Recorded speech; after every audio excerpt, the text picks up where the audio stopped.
There is a question that keeps echoing in the silence of so many lives. Why do we ruin what we most desire? Why do we pull away from the people who make us feel safe, miss the opportunities we've waited years for, and destroy the very peace we fought so hard to find? You tell yourself it's bad luck, or timing, or destiny, but deep down, you know it's something else, something within you, quietly working against you. This isn't madness.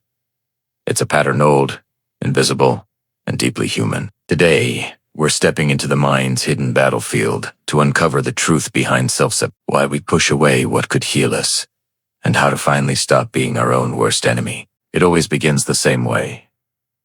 A new connection, a new dream, a chance that feels almost too good to be true. And just when things start going right, you feel a sudden tension in your chest, a whisper saying, something will go wrong.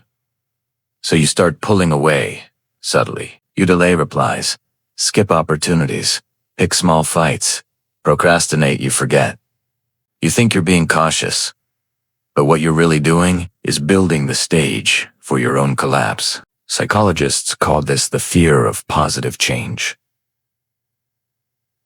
Because success, whether it's emotional or material, doesn't just bring us joy. It also threatens the identity we've built around struggle. We are wired to return to the emotional climate that feels familiar, even if it hurts. Every pattern has an origin story. Self-sabotage isn't born in adulthood, it's installed in childhood. When love was unpredictable, when praise came with conditions, when comfort was rare, your nervous system learned something crucial.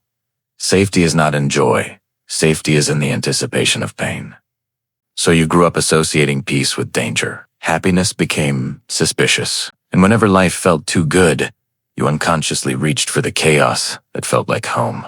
Dr. Nicole Pera calls this the addiction to familiar suffering.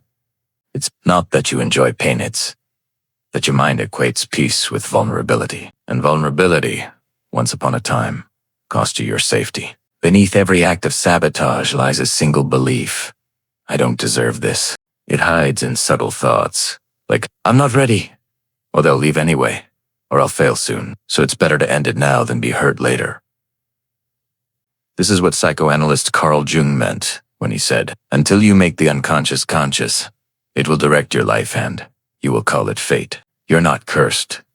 You're conditioned. Conditioned to recreate the emotional scripts of your past. Because the unknown, even when beautiful, feels unsafe. You're not ruining your happiness because you're broken. You're doing it because your mind still thinks pain is protection. Your brain is not your enemy, it's your overprotective guardian. When it senses change, it activates ancient survival codes.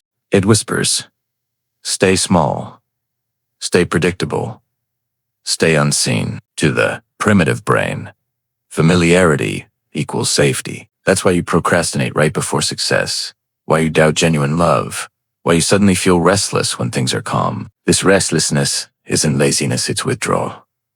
Withdrawal from chaos. Your nervous system has been overdosed on adrenaline for years.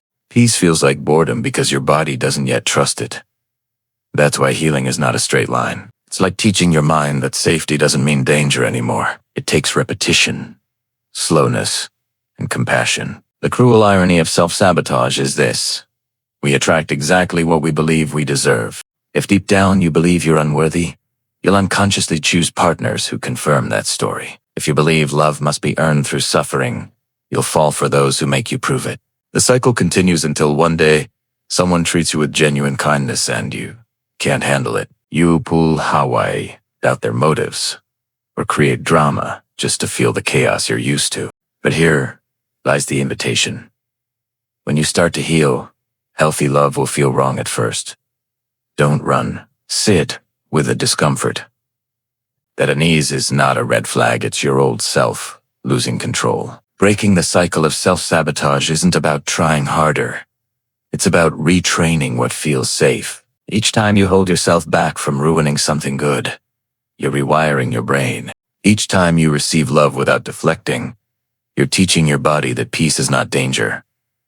Start small. Accept compliments without explaining them away. Celebrate your progress without guilt. Allow yourself to rest without feeling you have to earn it. These tiny rebellions against your conditioning become micro acts of freedom. Because freedom is you untake a single decision that says a daily practice of choosing not to repeat your past. Maybe the hardest part isn't stopping the self-sabotage. Maybe it's learning to stay.